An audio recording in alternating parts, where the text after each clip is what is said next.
ထောင်ဒဏ်3 လပဲကျန်တော့တဲ့အချိန်မှာအဲ့ဒီလူဟာထွက်ပြေးဖို့ရွေးချယ်လိုက်တယ်။လေးနှစ်ကြာထားခဲ့တဲ့မုတ်စိတ်မွေးတွေကိုအလင်းစလိုရိပ်ပစ်လိုက်ပြီးအင်တာတွေကရေနဲ့မျက်နှာပေါ်ကအမြုပ်တွေကိုဆေးကြောလိုက်တယ်။ပြီးတော့စံပင်ကိုချွန်ထက်တဲ့ပုံစံပြင်ဆင်လိုက်တယ်။ကြိုတင်ပြင်ဆင်ထားတဲ့ထောင်ဆောင်ယူနီဖောင်းကိုဝတ်ဆင်လိုက်တယ်။ဝတ်စုံအပြည့်စားဝတ်ပြီးတာနဲ့အသက်ပြင်းပြင်းရှူလိုက်ပြီးဝန်ထမ်းရက်ကွက်ကနေယုံကြည်မှုအပြည့်နဲ့ထွက်လာခဲ့တယ်။အဆောင်တွေကိုဖျက်တမ်းရင်အေးဆေးစွာရှောက်သွားခဲ့တယ်။အနီးနားမှာအလုပ်လုပ်နေတဲ့အကျဉ်းသားတွေကဒီမျက်နှာစိမ်းကိုစိုက်ကြည့်နေကြတယ်။ဖမ်းဆီးခံရပြီးကလေးကမုတ်စိတ်မွေးထားပြီးစံပင်ရှည်ထားခဲ့တာကြောင့်ထောင်ထဲကဘသူမှသူ့ရဲ့တက်ရက်တဲ့ပုံစံကိုမမြင်ဘူးခဲ့ဘူး။ဒါဟာလူစုကြားမှာရဲရင်စွာရှောက်လန်းနိုင်တဲ့သူ့ရဲ့ယုံကြည်မှုပါပဲ။လက်ကျင်ရေးကွင်းကနေပြန်လာတဲ့အုပ်စုနဲ့တွေ့တဲ့အခါနီးဟာအဆောင်ရဲ့ဝင်ကွင်းကတ်ကိုပေါ့ပေါ့တန်တန်ခိုးယူလိုက်တယ်။သူ့ရဲ့ထွက်ပြေးရေးအတွက်နောက်ဆုံးတားဆီးကိုရှင်းလင်းလိုက်ပြီးဖြစ်လို့အိတ်ကတ်ထဲကကတ်တစ်ကိုထုတ်ယူလိုက်ပြီးဂိတ်ပေါက်စီလင်းမြန်စွာချင်းကတ်ကအလွယ်တကူကတ်ကိုဖက်ဆက်မှာတစ်ချက်ဆွဲသွင်းလိုက်တယ်။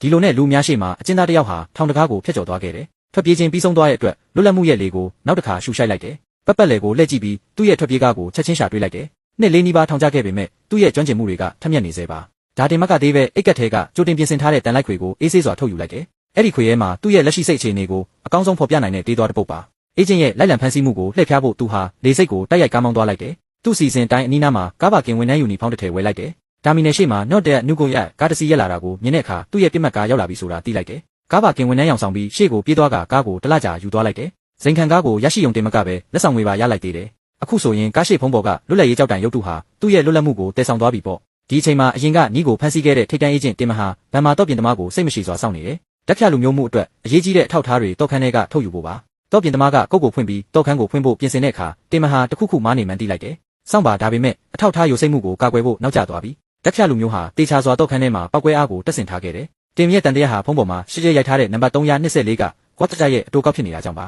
။ဒါဟာရာဇဝတ်သားစီကတမန်ရန်စတဲ့လောက်ရတစ်ခုပါ။ပောက်ကွဲမှုကအထောက်အထားတွေကိုအပိုင်းအစတွေဖြစ်အောင်ဖျက်ဆီးပစ်လိုက်တယ်။တော့ခန်းထဲမှာကြံခဲ့တာကတင်ရဲ့ပခုံးပေါ်ကြားရောက်လာတဲ့တတုဝါယာကျိုးတစ်ချောင်းပဲ။ဟာဘပွဲရတွေကိုဒီဝါယာကျိုးကဘာလဲဆိုတာဘယ်သူမှခွဲခြားသိနိုင်လားလို့မေးလိုက်ပေမဲ့မိကုန်းထုတ်လိုက်တာနဲ့တစ်ချိန်ကစီကားနေတဲ့လူအုပ်ဟာလုံးဝတိတ်ဆိတ်သွားခဲ့တယ်။တင်မပောက်ကွဲမှုကြောင့်တဲလုံဆက်ပြတ်သွားလို့စိတ်ပြတ်နေတော့အေဂျင့်အလုပ်တင်တိုင်ရန်ကနောက်ထပ်သတင်းဆိုးတစ်ခုပို့လိုက်တယ်။နီးကာဖရိုထွက်ပြေးသွားပြီးနီးကိုတစ်ခါဖမ်းဖို့တဲ့တစ်ခုတည်းသောအေဂျင့်ဖြစ်တာကြောင့်ဖတ်တဲ့တက်မှုကသူ့ကိုနောက်တစ်ခါပြန်ဖမ်းဖို့တာဝန်ပေးလိုက်တယ်။တာဝန်ရရှိပြီးတာနဲ့တင်မဟာထောင်ကိုအလင်းစလိုသွားပြီးနီးရဲ့ထွက်ပြေးမှုတစ်ခုလုံးကိုလင်းမြန်စွာပြန်လည်သုံးသပ်လိုက်တယ်။နီးရဲ့အခန်းထဲကိုဝင်တဲ့အခါနိုင်ရန်မှာထွင်းထားတဲ့အချိန်မှတ်သားတွေကသူ့ကိုချက်ချင်းဆွဲဆောင်လိုက်တယ်။ကိုယ့်ရဲ့ထောင်ဒဏ်ကိုတရက်ချင်းဂရုတစိုက်ရေတွက်နေတဲ့လူတစ်ယောက်ဟာ3 လပဲကျန်တော့တဲ့အချိန်မှာထွက်ပြေးဖို့ရွေးချယ်ခဲ့တယ်။ဒါဟာရုပ်တိအားလုံးကိုဖီဆန်နေတယ်။တင်မန်ကဒီလိုဆုံးဖြတ်ချက်ဟာသူ့ရဲ့ချက်ချင်းအာယုံဆိုင်မှုကိုတောင်းဆိုနေတဲ့မမျှော်လင့်တဲ့အရေးပေါ်အခြေအနေတစ်ခုကြောင့်ဖြစ်ရမယ်လို့ကောက်ချက်ချလိုက်တယ်။သူဟာနီးရဲ့မကြသေးမီကအလဲလာမှတ်တမ်းတွေကိုချက်ချင်းတောင်းဆိုလိုက်တယ်။မှတ်တမ်းအရနီးရဲ့ရေးစားကိတ်ဟာအပတ်စင်လာလေးရှိပေမဲ့လွန်ခဲ့တဲ့ရက်တစ်ပတ်နေငယ်ကမလာတော့ဘူးဆိုတာပြသနေတယ်။သူတို့ဟာကိတ်ရဲ့နောက်ဆုံးလေပတ်ရဲ့ဗီဒီယိုကိုထုတ်ယူလိုက်တယ်။တင်မဟာနီးရဲ့အလွန်အမင်းစိတ်လှုပ်ရှားမှုကိုထက်မြက်စွာတတိထားမိလိုက်တယ်။ကိတ်နှုတ်ဆက်ပြီးနောက်တင်မဟာနီးဟာရေးစားကိုတွေးဖို့ထွက်ပြေးခဲ့တယ်လို့ချက်ချင်းကောက်ချက်ချလိုက်ပြီး